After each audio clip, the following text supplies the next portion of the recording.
राज्याच्या अर्थसंकल्पाच्या विधिमंडळ अधिवेशनाला सुरुवात होऊन जवळपास एक आठवडा उलटून गेलाय। गेल्या एका आठवड्यापासून आझाद मैदान मुंबईवर जे आझाद मैदान आहे ते आझाद मैदानावरती राज्यभरातल्या शिक्षकांचं आंदोलन सध्या सुरू आहे। जे टप्पा अनुदान आहे शाळांना ते मिळावं, शिक्षकांच्या वेगवेगळ्या मागण्या आहेत, समस्या आहेत, त्या देखील सुटाव्या याकरता सातत्यानं आंदोलन होतात। गेल्या आठवड्यात शिक्षक आमदारांनी सुद्धा पायऱ्यांवरती आंदोलन केलं, परंतु कोणताही प्रतिसाद जो आहे तो सरकारकडनं या अर्थसंकल्पामध्ये शिक्षकांच्या समस्या सोडवण्याकरता दिलेल्या नाहीत। त्यामुळे अधिक निराशा जी आहे ती शिक्षकांच्या पदरी पडलेली आहे।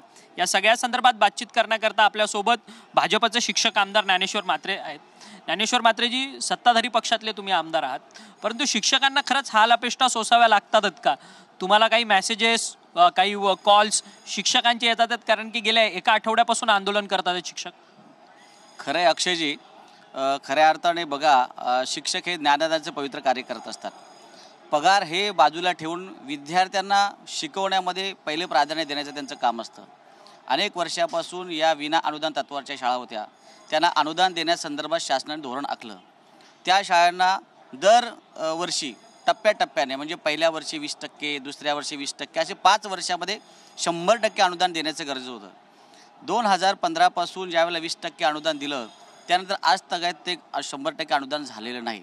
तर अशा अनेक शाळा आहेत की त्या अजून अनुदानापासूनच वंचित आहेत, त्यांना कोणत्याही प्रकारचा टप्पासुद्धा सुरू झालेला आहे। आणि ज्या शाळांना टप्पा मिळतो आहे त्यांना पुढचा टप्पा मिळाला पाहिजे।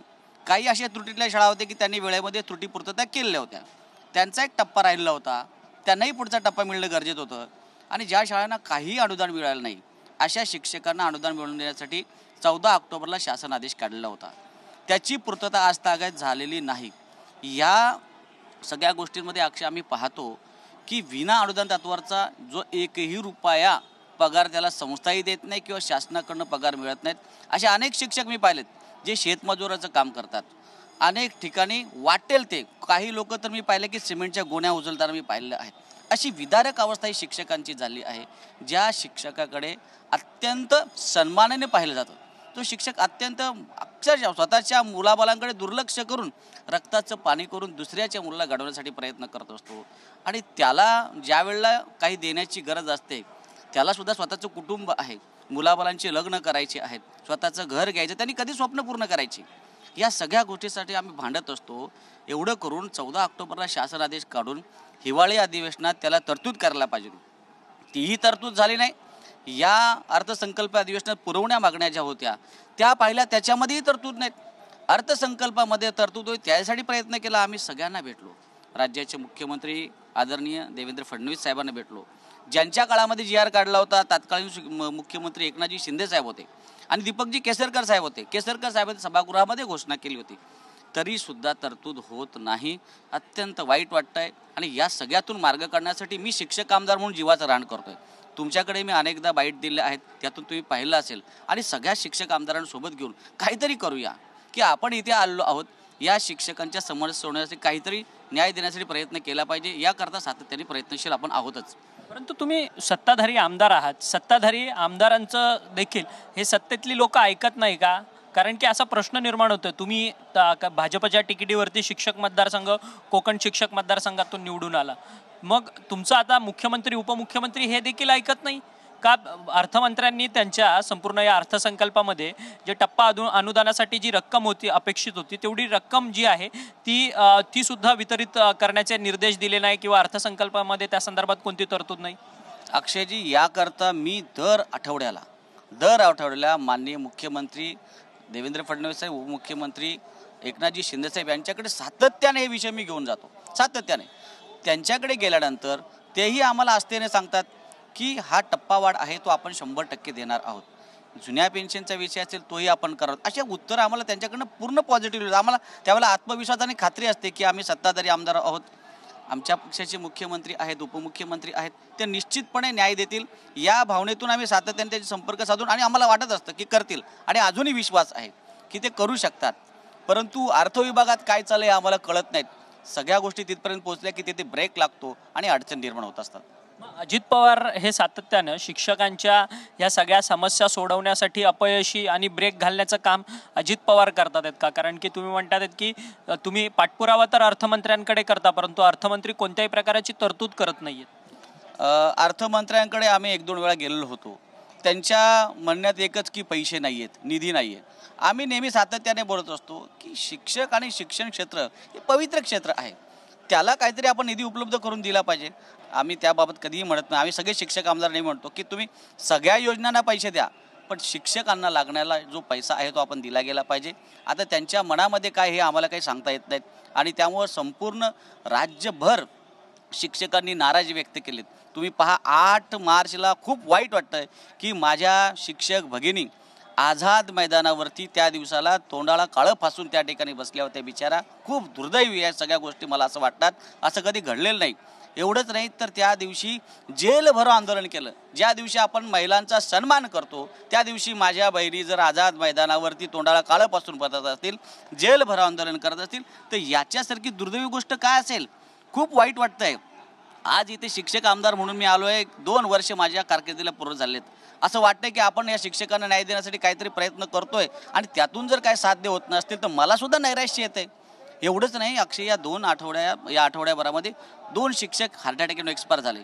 एक आमच्या शहापूरचे कोर सर, ज्यांनी स्वतः घर बांधण्यासाठी कर्ज काढलं होतं. टप्पा वाढला की त्या 20% टप्प्यातून मी कर्जाचे पैसे परतफेड करेन आणि बाकी माझ्या उदरनिर्वाहासाठी वापरेन, असं त्यांच्या डोक्यामध्ये होतं. पण त्यांना कळलं की निधीची तरतूद होत नाहीत. बिचाऱ्यांनी टेन्शन घेतलं आणि त्याच्यामुळे ते गेले. असंच परभणीचा एक शिक्षक होता, त्याच्याही बाबतीत तेच घडलं आहे.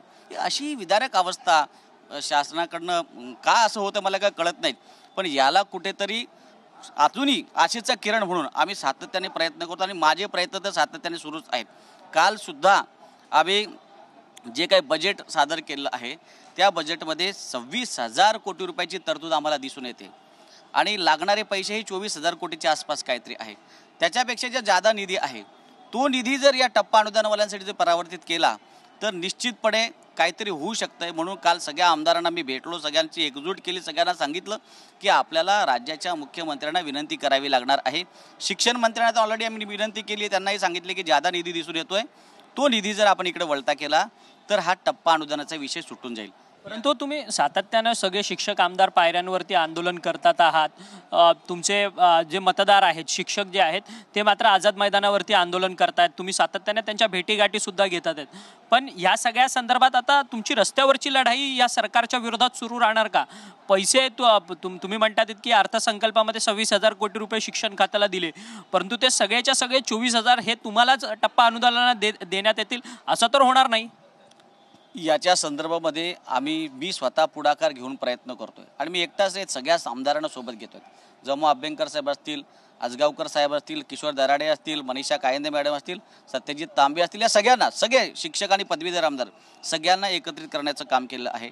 आम्ही तर सगळ्या आमदारांनी ठरवलं आहे की मुख्यमंत्री आणि उपमुख्यमंत्र्यांना आम्ही विनंती करणार आहोत आणि तेही करून झालं नाही तर आम्ही ठरवणार की पुढे काय करायचं आहे. तुम्ही तुमचे राजीनामे देणार आहात का? कारण की तुम्ही ज्या शिक्षकांच्या जीवावरती निवडून आलात त्या जर शिक्षकांना तुम्ही जर न्याय देऊ शकत नसाल तर तुम्ही तुमचा आमदारकीचा राजीनामा मुख्यमंत्र्यांकडे सोपवणार आहात का? मी अगोदरच या संदर्भात चंद्रकांत दादा पाटील यांच्याशी बोललेलो आहे. त्यांनाही मी सांगितले, ते आमच्या सभागृहाचे कार्यालयीन मंत्री आहेत, की असा प्रश्न निर्माण झालेला आहे. हे जर झालं नाही तर आम्ही शिक्षक आमदारांनी करायचं काय? अनेक लोक शिक्षक आम्हाला बोलतात ज्यांच्या जीवावर आम्ही निवडून आलो आहेत त्यांचा विश्वासघात आम्ही कधीच करणार नाही. मी तरी करू शकणार नाही. मी वारंवार त्यासाठी प्रयत्न करतो आणि गरज लागली आणि ते हत्यार उपसायला लागलं तर तेही हत्यार आम्ही 100% उपसू. धन्यवाद, तुम्ही आमच्याशी बातचीत केली. खरं तर अधिक विदारक ही परिस्थिती जी आहे ती शिक्षकांवरती उपस्थित झालेली आहे. परिस्थिती जी आहे ती आलेली असल्याचं आपल्याला पाहायला मिळतं. सत्ताधारी शिक्षक आमदार आहेत ज्ञानेश्वर म्हात्रे, त्यांचं देखील कुठेतरी सरकार ऐकत नाही. त्यामुळे जर शिक्षकांचं म्हणणं जर ऐकलं गेलं नाही तर आम्ही आमचा राजीनामा जो आहे तो देऊ असा थेट इशारा जो आहे तो ज्ञानेश्वर म्हात्रे शिक्षक आमदार आहेत जे भाजपचे, त्यांनी आपल्यासोबत बोलताना केलेला आहे. जर्नलिस्ट गणेश राटेसह अक्षय मंकणी, टीव्ही 9 मराठी, मुंबई.